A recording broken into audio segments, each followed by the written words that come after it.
Halo Ifrapreneur, selamat datang di Ifra Business Podcast, tempat di mana kita akan ngobrolin dunia waralaba, lisensi, dan peluang bisnis di Indonesia.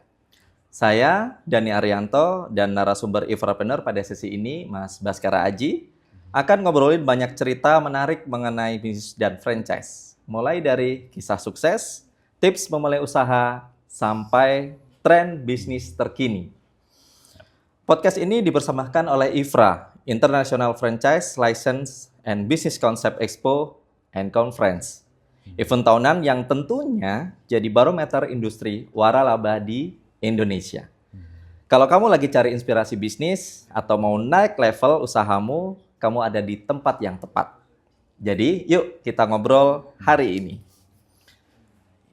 Kalau di tahun 2024 kemarin, kita sudah banyak ngobrol langsung dengan para pebisnis di IFRA. Tahun ini, dalam rangka IFRA Business Expo di 2025, IFRA Podcast kembali hadir dengan obrolan yang lebih segar dan pastinya relevan dengan dunia usaha saat ini. Dan di sesi ini, kita akan bahas salah satu tools penting dalam pengelolaan bisnis modern, yaitu dashboard digital dari Accurate. Bagaimana penggunaannya dan apa manfaatnya bagi UMKM, serta kenapa para pelaku usaha mulai melek data keuangan sejak dini, kita langsung kedatangan dari tim Accurate. Selamat sore, Mas Baskara Aji. Gimana kabar? Selamat sore, Mas Dani. Saya memanggilnya Mas Baskara apa Mas Aji nih? Mungkin Aji aja. Aji aja ya, oke. Jadi bicara mengenai software bisnis nih, Mas Aji. Jadi apa sih yang dimaksud dengan software bisnis ini? Oke, software bisnis. Mungkin sebelum aku cerita soal software bisnis gitu, Mas Dani. Iya. Karena aku suka ketemu dengan beberapa pebisnis gitu. Mereka merasa, oh saya sudah mencatat nih seperti ini gitu. Dan biasanya mereka Catatan keuangan mereka catatan ya? keuangan Oke. versi mereka gitu. Oke. Karena waktu kita lihat, ya memang itu sebenarnya sekedar pencatatan keluar masuk uang lah seperti itu. Tapi Arus mereka kas masuk, arus kas keluar betul, gitu ya. meskipun mereka sudah menggunakan aplikasi spreadsheet lah ya seperti itu. Mereka merasa itu sudah menggunakan tadilah software bisnis sebenarnya untuk mencatat. Nah jadi, tapi sebenarnya itu kan berbeda gitu kan, bahwa kalau bicara pencatatan keuangan sederhana itu memang cuma keluar masuk. Nah sedangkan kalau kita bicara software bisnis itu lebih dari nggak cuma catat gitu loh. Nggak cuma nyatet aja. Betul gitu. Jadi dari kita bicara pencatatan, yang paling penting adalah memproses data itu gitu kan. Memproses data, hal-hal administrasi itu akan diproses secara otomatis, itu yang paling penting, sampai keluar outputnya adalah laporan keuangan. Biasanya ujungnya itulah gitu. Laporan keuangan secara lengkap? Betul. Gitu, karena laporan itu akan digunakan khususnya sebagai kita, misalkan business owner gitu ya, buat mengambil keputusan lah, kita analisa based on data, mengambil keputusan. Gitu. Jadi untuk pengembangan usahanya ke depannya seperti apa? Betul. Jadi mungkin singkatnya bahwa software bisnis agar lebih mudah, tujuannya nggak cuma sekedar mencatat gitu, tapi kita pengen ada outputnya gitu. Apa sih kita mau melakukan ini supaya kita punya suatu laporan, kita punya base data yang tepat lah buat keputusan dalam sebuah bisnis ya. Betul. Nah, apakah terus ini berkaitan dengan pengembangan bisnis terutama di franchise ya? Itu gimana menurut Mas Aji? Oke, apakah berhubungan? Berhubungan, betul ya, berkaitan dengan pengembangan. Ini kan pameran franchise nih. Artinya ada banyak franchisee yang mencari brand-brand yang untuk mereka usahanya mereka. Nah, buat mereka apakah ini sangat berkaitan atau bagaimana?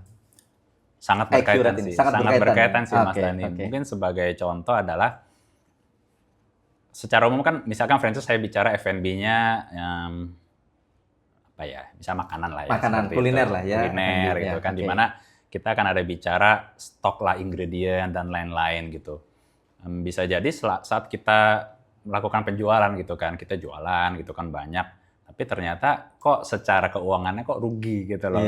Mungkin boncos di belakang. Betul gitu. Kelihatannya jualannya rame, tapi kok angkanya di belakang kok minus gitu ya. Nah, itu sebenarnya kan bisa jadi karena dia tidak manajemen keuangannya kurang rapi lah ya gitu. Ada yang tidak tercatat, ada yang tercatat tapi berceceran gitu kan. Bahwa sebenarnya kita akan bisa melihat cost-cost yang hidden cost itulah seperti itu. Nah, jadi karena kan nggak melulu kita bicara jualan gitu loh. Profit nggak cuma dari jualan nih, tapi dari expense itu yang sebenarnya bisa kita saving kalau kita menggunakan software gitu kan, itu akan ya meningkatkan profit kita juga lah sebenarnya dari sisi itu gitu.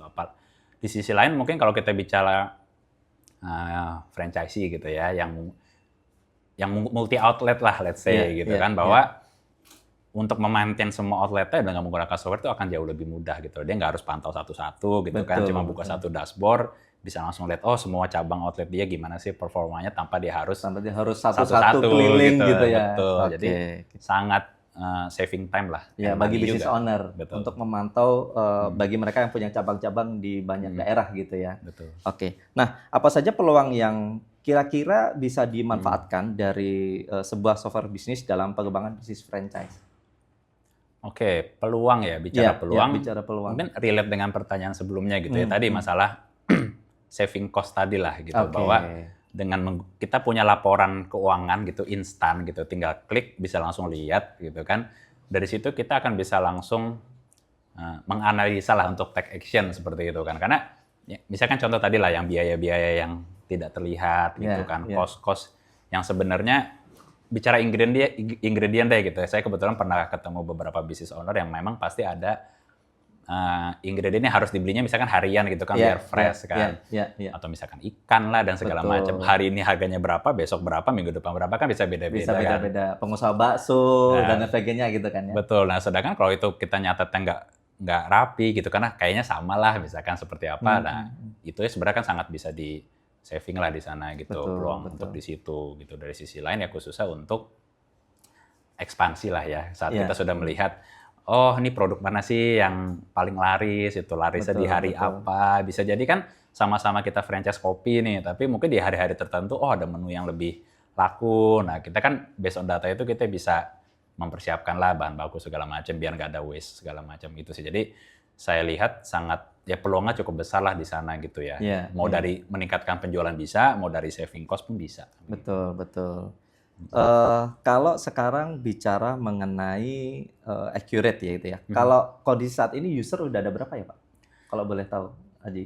Saat ini kita jadikan sudah 26 tahun ya sebenarnya. 26 tahun ya, accurate tahun ada gitu ya. Di Indonesia. Nah, secara total sebenarnya ada lebih dari 100.000 lah gitu untuk bisnis. Tapi kalau bicara pengguna mungkin 600.000 lebih seluruh Indonesia gitu. Oke, siap. Nah, kalau dilihat dari user yang sudah sekian banyak itu, rata-rata kalau menurut Mas Haji ngelihat data yang ada, itu di bisnis apa? Kuliner kah, fashion kah, atau memang semuanya terbagi rata, misalnya di fashion 30% dan sebagainya?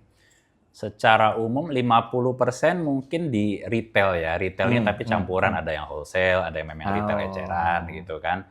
Setelah itu baru F&B. Setelah Setelah F&B, fashion tadi sebenarnya masuk di retail sih. Gitu. Fashion masuk ke retail, habis itu F&B. Baru mungkin jasa gitu ya. Baru mungkin jasa, betul. Oke. Nah, selain software bisnis gitu ya, apa saja yang perlu didorong bagi para pengusaha untuk bisa dapat mengembangkan bisnis franchise mereka, menurut Mas Haji?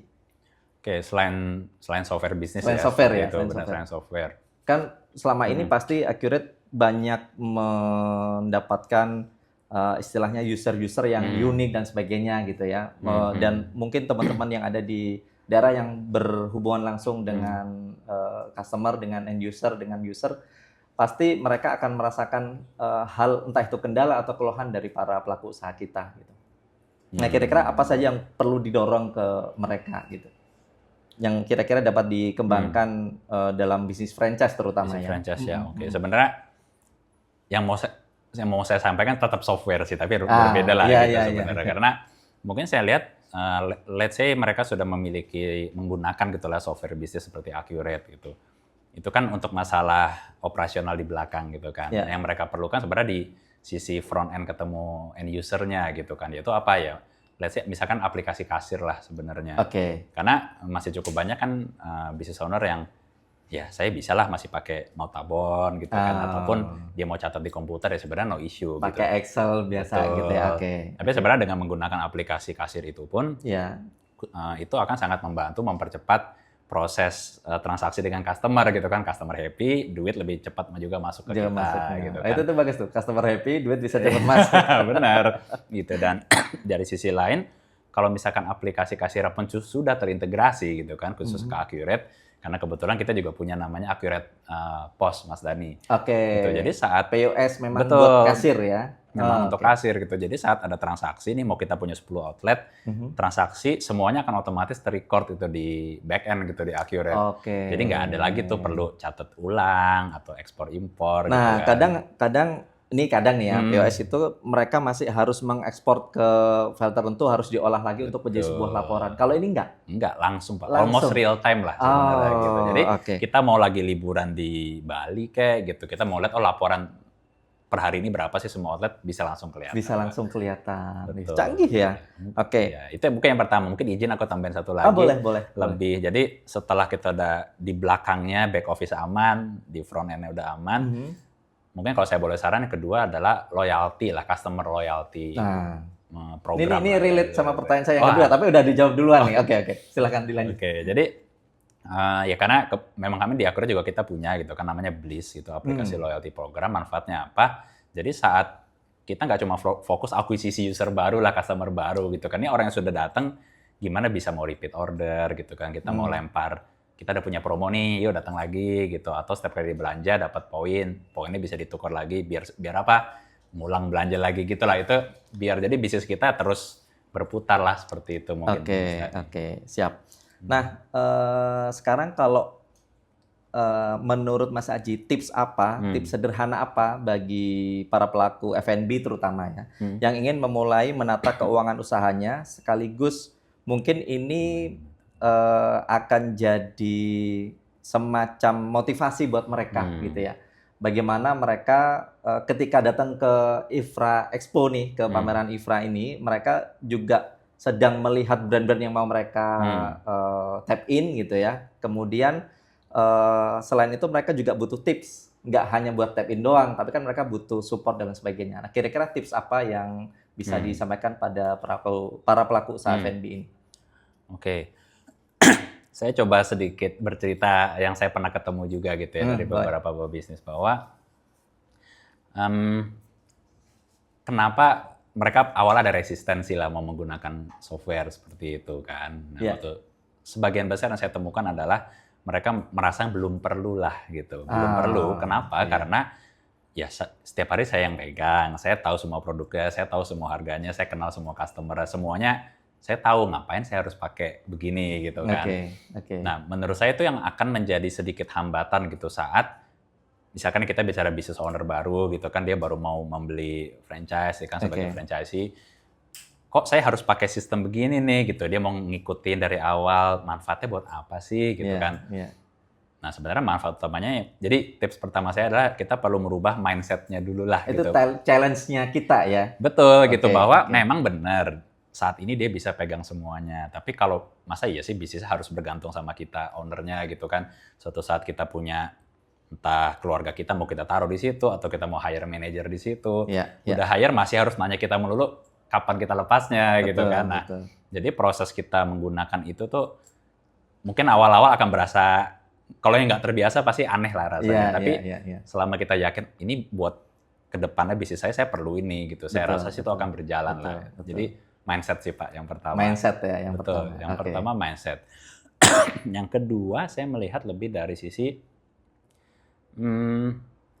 bahasanya tuh coba aja dulu deh gitu. Jadi kenapa? Karena trial aja dulu gitu. Karena kadang ada hambatan bahwa oh ya saya mau jalanin bisnis, mau pakai sistem ribet nah, itu kadang-kadang udah mind blocking sendiri tuh masalah ribet gitu. Padahal sekarang kita udah bicara dunia digital sekarang itu cloud solution itu sudah sangat terjangkau gitu Pak. Dan harus gitu ya. Mau nggak mau kita harus terdigitalisasi. Kalau nggak ketinggalan kan gitu ya Mas Aji. Betul sekali gitu. Jadi tapi memang saya paham lah gitu kalau memang kita yang nggak terlalu tech savvy lah ya, kita udah takut duluan lah sebelum. Nah, tapi kan sebelum mencoba gitu. Nah, tapi kan seperti Accurate pun lah dan software lainnya pun kita ada namanya trial gitu. Nanti kita ada trial sampai 30 hari dan kita yakin nih kalau dari teman-teman pebisnis gitu ya, mencoba dulu gitu selama 30 hari, pasti sudah akan mulai berasa, oh ini toh manfaatnya betul. Gitu ya. Kalau setelah itu mau melanjutkan atau tidak, ya itu silakan gitu. Tapi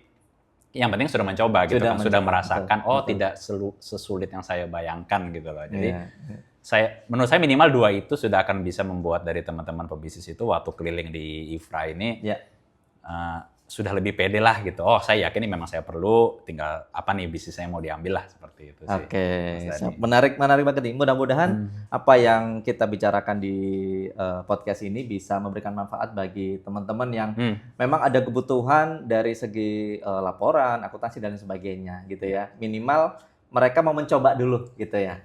Nah, Mas Haji, mungkin ada last statement biar para pelaku usaha nih ya.